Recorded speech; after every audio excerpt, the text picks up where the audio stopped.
Hello, today I want to talk about China's economy, why I think it will implode, and what are the hidden risks. For the past 10 years, I have watched with great interest China's economy. I thought that it was a formidable contender to the United States. I thought that it would eventually catch up. And lately, during the past 12 months, I have changed my mind. If you follow economic news, you may be impressed with China's great economic advancements in artificial intelligence, advancements in the military, advancements in the acquisition of natural resources. They are setting base in or building partnerships with countries in South America, in Africa, in Southeast Asia. It seems like they're just going and growing everywhere. I'm from Colombia, and the last time I went there last year, I saw the streets full of Chinese cars that I don't recognize their brands, but when I spoke to the owners, they seemed to be quite happy and proud of their cars.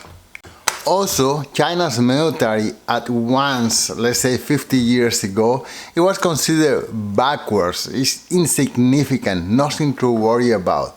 But now their fleet has grown. It has submarines, ships, airplanes, missiles, you name it.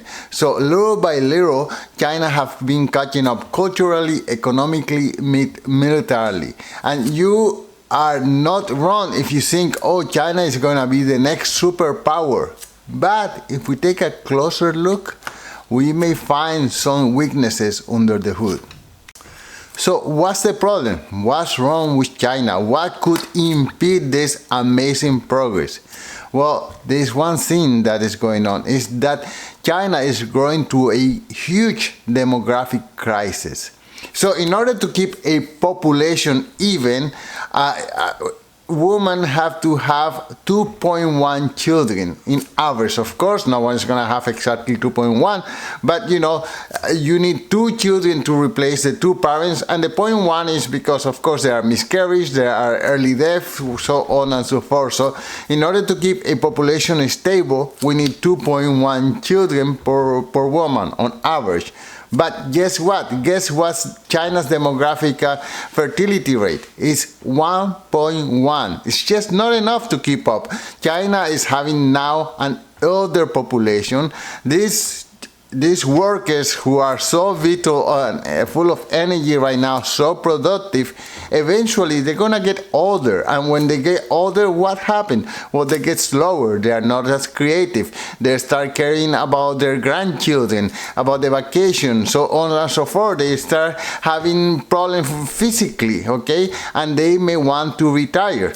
Now, the way that retirement works in China is that women, they supposedly retire at age 55, and men, they retire at age 63, okay? So at that time, they start collecting whatever pension China offers, right? And these people are out of the workforce, okay? But if they don't have enough children to pick up the slack, first of all, they're going to be less productive, okay? And secondly, they are not going to be able to supply enough revenues, enough funds to maintain all these other people. I mean, they collect some kind of social payment, not that much different from that of the United States. So who is going to provide the labor force to sustain this? And that's the big problem. Now, you may think, okay, well, how about the United States? Well, if we compare China to the United States,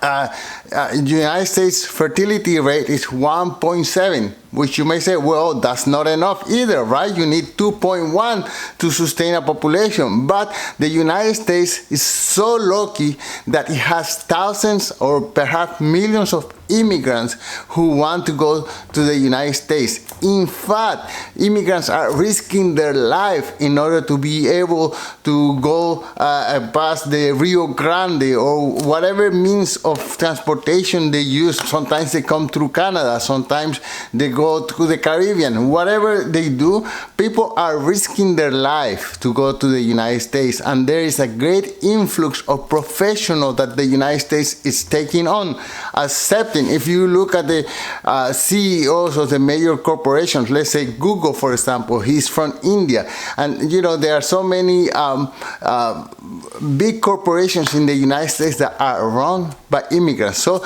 the United States is attracting this amazing talent, and that's not happening in China. No one is risking their life to go to China.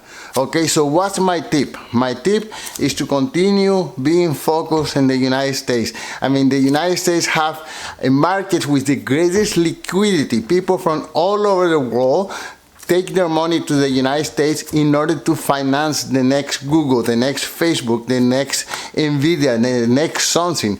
And people who have great potential working and engineering or whatever it is that they do, they also go to the United States because they know that they can find capital there. So all this talent is going to the United States, all this capital is going to the United States, and the United States continue flourishing.